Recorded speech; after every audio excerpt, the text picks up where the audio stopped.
Hello friends, welcome to మన victory groups academy. ప్రస్తుతం మనం నేషనల్ ఇన్కమ్ సంబంధించిన టాపిక్ చెప్పుకోవడం జరుగుతుంది. ఇక నేషనల్ ఇన్కంలో మనం జాతీయ ఆదాయ భావనల గురించి చెప్పుకుంటున్నాం. The concepts of national income చెప్పుకోవడం జరుగుతుంది. దానిలో మొట్టమొదటి భావన అయినటువంటి జీడిపి గురించి చెప్పుకోవడం జరిగింది. నెక్స్ట్ ఎన్ని రకాల భావనలు ఉన్నాయని చెప్పుకున్నాం. మనం 8 రకాల భావనలు ఉన్నాయని చెప్పుకోవడం జరిగింది. అందులో మొట్టమొదటిగా జీడిపి ఎంపీ అని, జీడిపి ఎఫ్సి అని, అదేవిధంగా ఎన్డిపి ఎంపీ అని, అదేవిధంగా ఎన్డిపి ఎఫ్సి అని, నెక్స్ట్ జిఎన్పి ఎంపీ అని, అదేవిధంగా జిఎన్పి ఎఫ్సి అని, నెక్స్ట్ ఎన్ఎన్పి ఎంపీ అని, అదేవిధంగా ఎన్ఎన్పి ఎఫ్సి అని చెప్పుకోవడం జరిగింది. ఈ యొక్క 8 రకాల జాతీయ ఆదాయ భావనలో మనం మొట్టమొదటిది 2 కంప్లీట్ చేసుకోవడం జరిగింది. ఇక నెక్స్ట్ ఎన్డిపి గురించి చెప్పుకుందాం.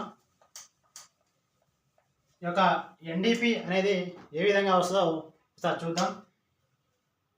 ఎన్డిపి అనే నెట్ డొమెస్టిక్ ప్రొడక్ట్ అంటాం. నెట్ డొమెస్టిక్ ప్రొడక్ట్ అంటాం. ఈ యొక్క నెట్ డొమెస్టిక్ ప్రొడక్ట్ దాన్ని నికర దేశీయోత్పత్తిగా పేర్కొనడం జరుగుతుంది. నికర దేశీయోత్పత్తి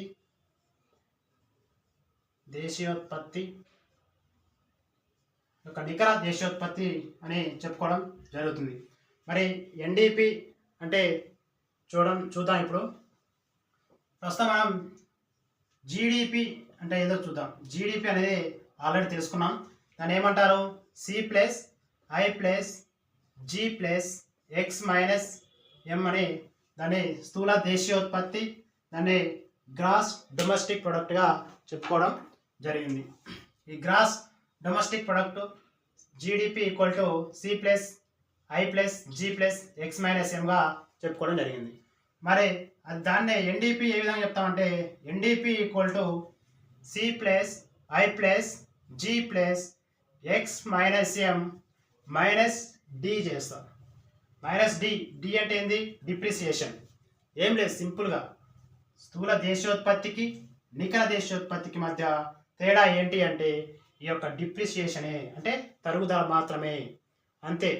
స్థూల దేశోత్పత్తికి నికర దేశోత్పత్తికి మధ్య డిఫరెన్స్ ఏంటి అంటే తరుగుదల మాత్రమే. కాబట్టి NDP equal to C plus I plus G plus X minus M minus డిగా చెప్పుకోవడం జరుగుతుంది. ఓకే, ఈ విధంగా ఎన్డిపి అంటే ఏదో పూర్తిగా నేర్చుకోవడం జరుగుతుంది. ఇక ఎన్డిపి నెట్ డొమెస్టిక్ ప్రొడక్ట్ అంటే C plus I plus G plus అనే ఎక్స్ మైనస్ ఎం మైనస్ డిగా చెప్పుకోవడం జరుగుతుంది.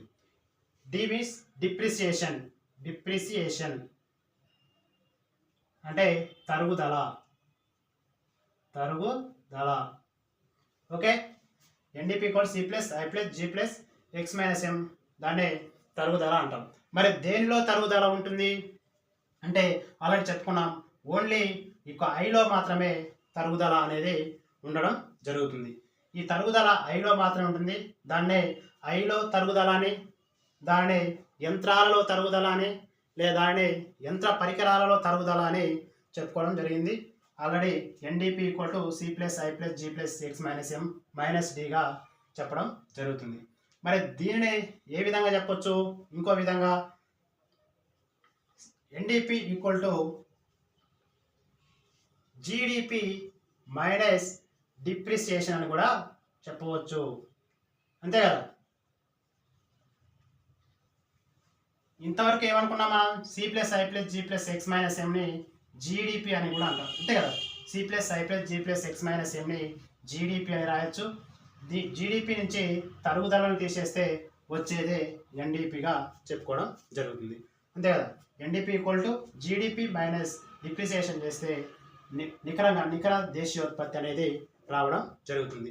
మరి నికర దేశోత్పత్తి ఏ విధంగా వస్తుంది అంటే ఈ యొక్క నికర డిప్రిసియేషన్ అనేది ఎలా వస్తుందో ఒకసారి చూద్దాం.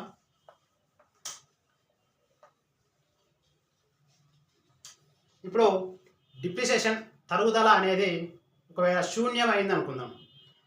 తరుగుదల అనేది శూన్యమో కావచ్చు, మరి తరుగుదల అనేది ధనాత్మకంగా ఉండొచ్చు, అదేవిధంగా తరుగుదల అనేది రుణాత్మకంగా కూడా ఉండడం జరుగుతుంది. మరి తరుగుదల అనేది శూన్యమైతే ఏమవుతుంది అంటే, శూన్యం ఎప్పుడు అవుతుంది తరుగుదల అనేది అంటే, ప్రస్తుత జాతీయ ఆదాయాన్ని ప్రస్తుత సంవత్సరంలో మనం జాతీయ ఆదాయాన్ని లెక్కించేటప్పుడు పాత యంత్రాలను ఉపయోగించలేదు. పాత యంత్రాలను ఉపయోగించకుండా ఓన్లీ కొత్త యంత్రాల ద్వారా లభించినటువంటి ప్రోడక్ట్ను మాత్రమే ప్రస్తుత జాతీయ ఆదాయం లెక్కిస్తే, అంటే పాత యంత్రాలను ఉపయోగించకుండా నూతన యంత్రాలను మాత్రమే ఉపయోగించినప్పుడు ఆ నూతన యంత్రాలలో తరుగుదల అనేది ఉండదు. కాబట్టి అక్కడ తరుగుదల అనేది శూన్యంగా ఉండడం జరుగుతుంది. మరి తరుగుదల అనేది శూన్యం, డిప్రిసియేషన్ అనేది జీరోగా ఉన్నప్పుడు ఏమవుతుందంటే, జాతీయ ఆదాయం అనేది జీడిపి ఈక్వల్ టు ఎన్డిపిగా మారడం జరుగుతుంది. అంతే కదండి, తరుగుదల లేదు, మనం నూతన యంత్రాలను మాత్రమే ఉపయోగించాము, పాత యంత్రాలని ఉపయోగించలేదు. సో కాబట్టి స్థూల దేశోత్పత్తి ఈక్వల్ టు నికర దేశోత్పత్తి సమానంగా ఈక్వల్గా ఉండడం జరుగుతుంది. ఎప్పుడు ఈక్వల్గా ఉంటుంది అంటే, డిప్రిసియేషన్ అనేది శూన్యంగా ఉన్నప్పుడు, డిప్రిసియేషన్ జీరోగా ఉన్నప్పుడు ఇక జీడిపి ఈక్వల్ టు ఎన్డిపిగా ఉండడం జరుగుతుంది.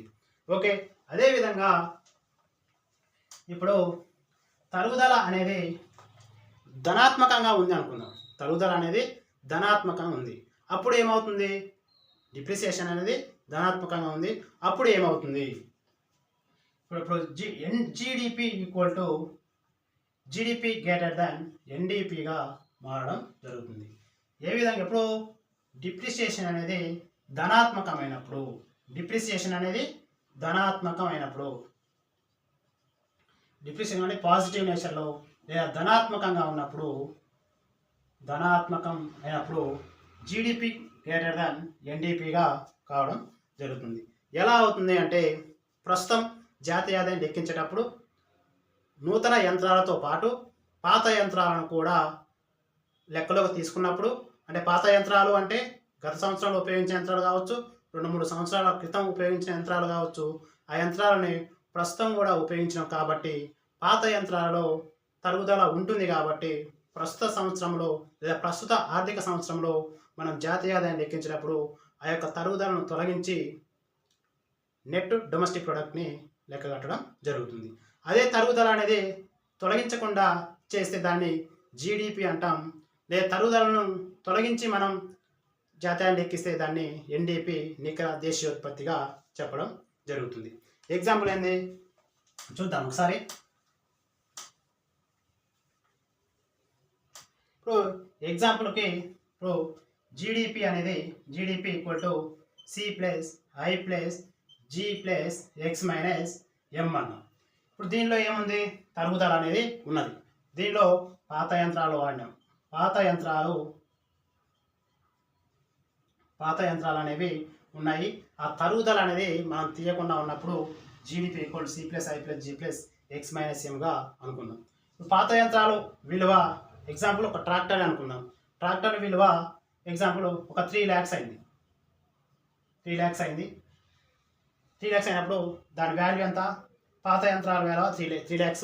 దాన్ని ప్రస్తుతం ఎన్డిపి లెక్కించేటప్పుడు NDP equal to C plus I plus G plus X minus M minus G చేయాలి. అట్లా ఏంది, ఇప్పుడు ప్రస్తుత సంవత్సరం దాన్ని లెక్కించేటప్పుడు దాని విలువ అనేది ఏ విధంగా 2 lakhsగా మారడం జరిగింది. 2 lakhsగా మారడం జరిగింది. గత సంవత్సరంలో పాత యంత్రాల వాల్యూ ఎంత, 3 lakhs ఉన్నది. ఆ పాత యంత్రాలని ప్రస్తుతం తీసుకున్నప్పుడు తరుగుదలను తొలగించి దాన్ని లెక్కించినప్పుడు అప్పుడు దాని వాల్యూ అనేది 2 lakhs అనేది. అంటే ఎంత తరుగుదల పోయింది అంటే ఒక 1 lakh అనేది తరుగుదల పోవడం జరిగింది. ఆ తరుగుదలనే మనం తీసేసి మైనస్ డిగా ఎన్డిపిని లెక్క కట్టడం జరుగుతుంది. అంతే కదండి. ఓకే, ఏమనుకున్నాం మనం,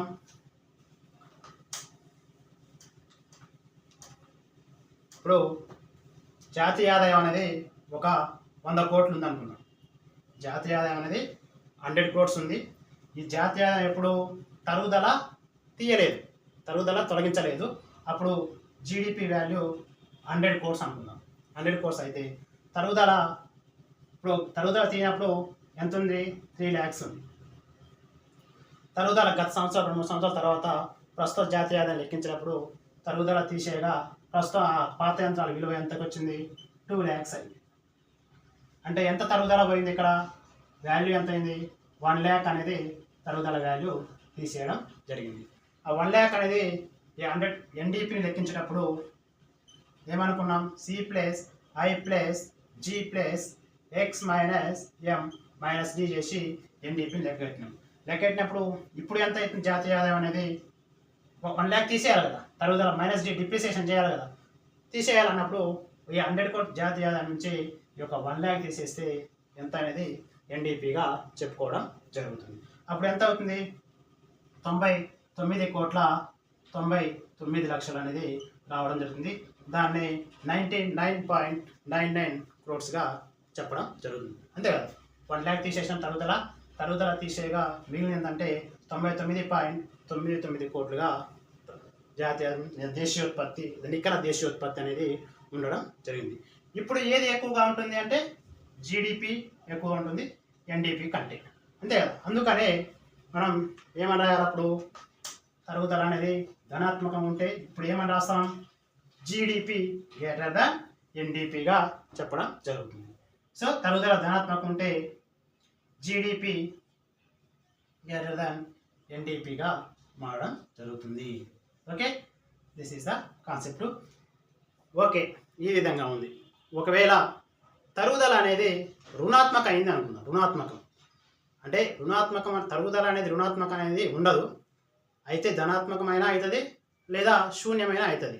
అందుకనే ఒకవేళ అంటున్నాం. ఇన్ కేస్ తరుగుదల అనేది రుణాత్మకం అయితే అప్పుడు ఏమవుతుందంటే ఎన్డీపీ గ్రేటర్ దాన్ జీడిపిగా మారడం జరుగుతుంది. ఓకే, ఎన్డీపీ గ్రేటర్ దాన్ జీడిపిగా రావడం జరుగుతుంది. ఏది? తరుగుదల అనేది రుణాత్మకం అయితే. మామూలుగా అయితే ఉండదు, తరుగుదల అనేది రుణాత్మకం అనే పదమే ఉండదు. అందుకనే ఒకవేళ అనుకున్నాం. ఒకవేళ తరుగుదల అనేది రుణాత్మకం అయ్యింది అనుకో, అప్పుడు ఎన్డీపీ గ్రేటర్ దాన్ జీడిపిగా మారడం జరుగుతుంది. ఓకే, ఇది ఇక దాన్నే మనం ఈ విధంగా చూద్దాం. ఏమనుకున్నాం? తరుగుదల లేదా డిప్రిసియేషన్ అనేది శూన్యంగా ఉంటే స్థూల దేశోత్పత్తి ఈక్వల్ టు నికర దేశోత్పత్తి అవుతుంది.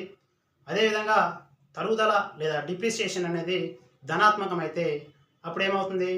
జీడిపి గ్రేటర్ దాన్ ఎన్డీపీ అవుతుంది. స్థూల దేశోత్పత్తి లేదా gross domestic product greater than net domestic ప్రొడక్ట్గా మారుతుంది.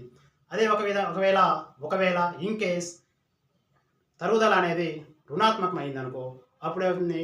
ఎన్డీపీ గ్రేటర్ దాన్ జీడిపి అవడం జరుగుతుంది. NDP net domestic product greater than gross domestic ప్రొడక్ట్గా మారడం జరుగుతుంది. ఓకే, ఏమనుకున్నాం? జీడిపి ఏమో మైనస్ డి ఈక్వల్ టు ఏమవుతుంది? ఇక్కడ ఎన్డీపీ. అంతే కదా. స్థూల దేశోత్పత్తి నుంచి తరుగుదలను తొలగిస్తే ఎన్డీపీగా వస్తుంది. అదేవిధంగా NDP plus D equal to ఏమవుతుంది? జీడిపి గ్రాస్ డొమెస్టిక్ ప్రొడక్ట్గా మారడం జరుగుతుంది. అదేవిధంగా ఇంకో విధంగా ఏమవుతున్నాం? GDP equal to NDP. ఇప్పుడు ఏమవుతుంది? తరుగుదల డిప్రిసియేషన్ అనేది శూన్యం అనేది జీరోగా, డిప్రిసియేషన్ అంటే తరుగుదల శూన్యంగా ఉండడం జరుగుతుంది. జీడిపి నుంచి తరుగుదల తీసేస్తే ఎన్డీపీ వస్తుంది.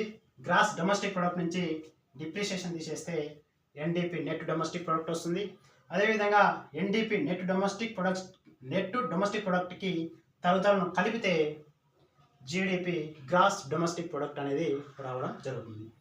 అదేవిధంగా తరుగుదల అనేది శూన్యమైంది అనుకోండి, అప్పుడేమవుతుంది? Gross domestic product equal to net domestic ప్రొడక్ట్గా ఉండడం జరుగుతుంది. ఓకే, మరి దీనిని ఇంకో విధంగా రాసుకుందాం. ఏ విధంగా అంటే అంటే ఎగ్జామ్ పాయింట్లో వాడు ఎట్లా అడుగుతాడో తెలియదు కాబట్టి అనేక రకాలుగా దాన్ని చెప్పుకోవడం జరుగుతుంది. ఇప్పుడు గ్రాస్ వాల్యూ ఉంది. గ్రాస్ వాల్యూ మైనస్ డిప్రిసియేషన్ ఏమవుతుంది? Equal to net value. అంతేకాదండి, స్థూల విలువ నుంచి తరుగుదలను తీసేస్తే నికర విలువ అనేది రావడం జరుగుతుంది. అదేవిధంగా ఇంకేముంది? Net value. దాన్ని నెట్ వాల్యూ ప్లస్ డిప్రిసియేషన్ తరుగుదల ఈక్వల్ టు ఏమవుతుంది? గ్రాస్ వాల్యూ అనేది రావడం జరుగుతుంది. అదేవిధంగా తరుగుదల అనేది శూన్యం. అప్పుడు ఏమవుతుంది? Gross value equal to net వాల్యూగా రావడం జరుగుతుంది. ఎప్పుడు ఇది డిప్రిసియేషన్ అనేది శూన్యం, 0, తరుగుదల అనేది 0గా ఉన్నప్పుడు gross value equal to net value అనేది రావడం జరుగుతుంది. ఓకే, మరి దీనినే మరొక విధంగా చూద్దాం.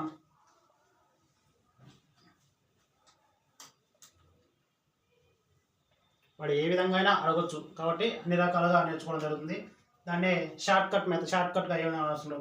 Gross value GV, gross value minus depreciation equal to net value. అదేవిధంగా net value plus depreciation is equal to ఏమవుతుంది? నెట్ వాల్యూ ప్లస్ డిప్రిసియేషన్ కలిపితే ఏమవుతుంది? గ్రాస్ వాల్యూ అనేది రావడం జరుగుతుంది. అదేవిధంగా డిప్రిసియేషన్ అనేది శూన్యం అనుకున్నాం, అప్పుడు ఏమవుతుంది? Gross value equal to net value అనేది రావడం జరుగుతుంది. ఈ విధంగా గుర్తుంచుకోండి. దెన్ నెట్ డొమెస్టిక్ ప్రొడక్ట్, నికర దేశీయోత్పత్తి. The gross value minus depreciation equal to net value, నికర విలువ ప్లస్ తరుగుదల కలిపితే స్థూల విలువ అనేది వస్తుంది. మరి స్థూల విలువ ఈక్వల్ టు నికర విలువ ఎప్పుడు అవుతుంది అంటే డిప్రిసియేషన్ తరుగుదల అనేది శూన్యంగా ఉన్నప్పుడు gross value equal to net value అనేది కావడం జరుగుతుంది. అంటే ఏంది? మనం స్థూల విలువలో ఏం కలపబడి ఉంటుంది? తరుగుదల అనేది కలపబడి ఉంటుంది. గుర్తుంచుకోవాలి, స్థూల విలువలో తరుగుదల అనేది కలపబడి ఉంటుంది. అదే నికర విలువలో తరుగుదల అనేది తొలగించబడి ఉంటుంది. గుర్తుంచుకోండి, నికర విలువలో తరుగుదల అనేది తొలగించబడి ఉంటుంది. మరి ఆ రెండు ఈక్వల్ కావాలంటే తరుగుదల శూన్యంగా ఉన్నప్పుడు, తరుగుదల అనేది డిప్రిసియేషన్ 0గా ఉన్నప్పుడు net value equal to gross value అనేది కావడం జరుగుతుంది. ఓకే, ఇంకా నెక్స్ట్ మరి ఎన్డీపీ నెట్ డొమెస్టిక్ ప్రొడక్ట్ అనుకున్నాం, బాగానే ఉంది. మరి ఎన్డీపీ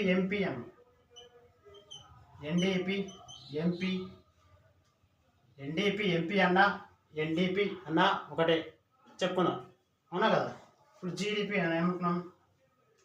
ఇప్పుడు జీడిపి ఎంపీ అని రాయకుండా ఒకటే జీడిపి ఎంపీ అని రాసినా లేదా జీడిపి అని రాసినా ఒకటే అని ఆల్రెడీ మనం చెప్పుకున్నాం. C+I+G+X-M, ఇది జీడిపి అంటే దీన్నే జీడిపి ఎంపీ అని కూడా అంటారు అని మనం ఆల్రెడీ చెప్పుకోవడం జరిగింది.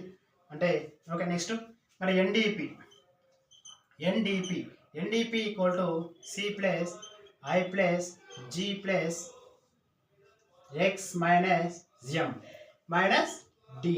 ఇది ఎన్డీపీ ఎంపీ అన్న మార్కెట్ ధరలో నికర దేశీయోత్పత్తి, net domestic product at market price that equal to C+I+G+X-M minus డిప్రిసియేషన్గా చెప్పుకోవడం జరుగుతుంది.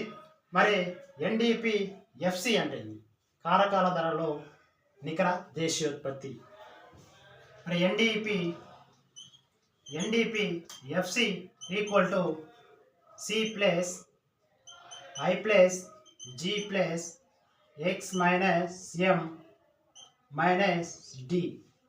ఇంకేముంటుంది చెప్పాలి?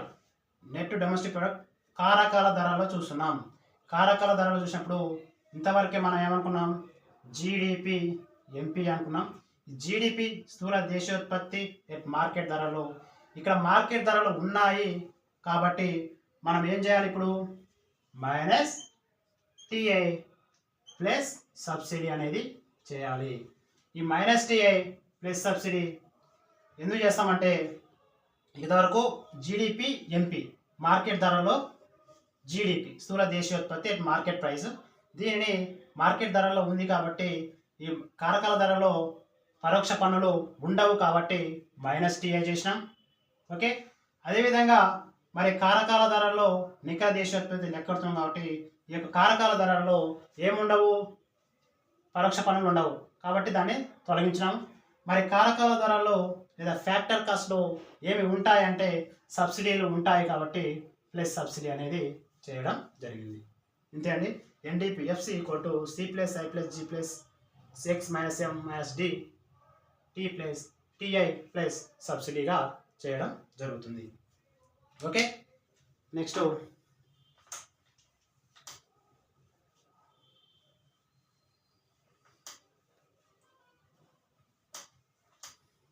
మనకు NDP MP equal to C plus I plus G plus X minus M minus D at market price.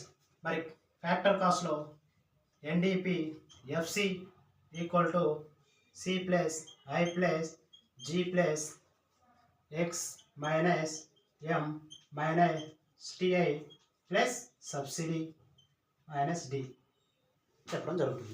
మరి దీని విషయంలో ఈ మైనస్ టిఐ ప్లస్ సబ్సిడీ బదులు మనం ఏమని రాసుకోవచ్చు, నెట్ టిఐ అని కూడా రాసుకోవచ్చు. నెట్ టిఐ, ఓకే, నికర పరోక్ష పన్నులు అని చెప్పుకోవడం జరుగుతుంది. సబ్జెక్ట్ మంచిగా వచ్చింది అనుకోండి, డైరెక్ట్ నెట్ టిఐ అని రాసుకుంటే క్లారిటీగా ఉండడం జరుగుతుంది. Okay, NDP FC net domestic product at factor cost C plus I plus G plus X minus M minus TI plus subsidy minus D లేదా టిఐ ప్లస్ సబ్సిడీ లేదా నెట్ టిఐ అని కూడా రాయడం జరుగుతుంది. ఓకే, ఇది ఎన్డిపిఎఫ్సి అండ్ ఎన్డిపి ఎంపీగా చెప్పుకోవడం జరుగుతుంది. నెట్ డొమెస్టిక్ ప్రొడక్ట్ నికర దేశీయోత్పత్తి అని చెప్పుకోవడం జరుగుతుంది. ఓకే,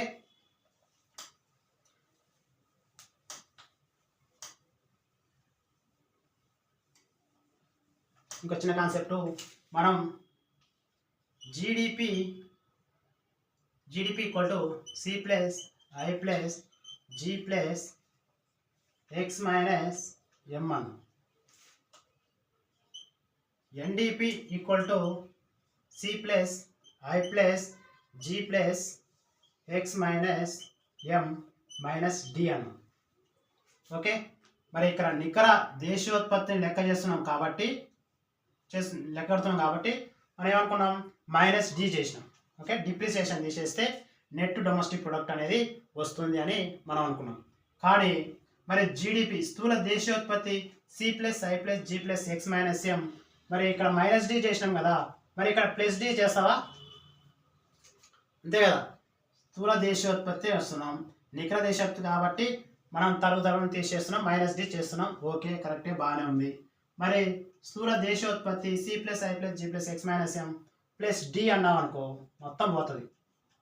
ప్లస్ డి అనేది అనకూడదు. ఎందుకు ప్లస్ డి అనేది అనకూడదు అంటే ఆల్రెడీ స్థూల దేశోత్పత్తి దీన్నే చూస్తున్నాం. స్థూల ఆల్రెడీ తరుగుదల గురించి మనం మాట్లాడట్లేదు. ఇక్కడ ఏంది స్థూల గ్రాస్ గురించే మాట్లాడుతున్నాం. ఒకవేళ నీకు నెట్ నికరం అని అన్నప్పుడు మాత్రమే మైనస్ డి చేయాలి, కానీ ప్లస్ డి అనేది ఆల్రెడీ తరుగుదల ఉంటేనే దాన్ని జీడిపి అంటాం కాబట్టి, స్థూల దేశోత్పత్తి అంటాం కాబట్టి మళ్ళీ సపరేట్గా ప్లస్ డి అనేది రాయని అవసరం లేదు. మనం దాంట్లో నికర అన్నప్పుడు మాత్రమే మనం మైనస్ డి అనేది చేయడం జరుగుతుంది. ఓకే, అది ఇప్పుడు జీడిపి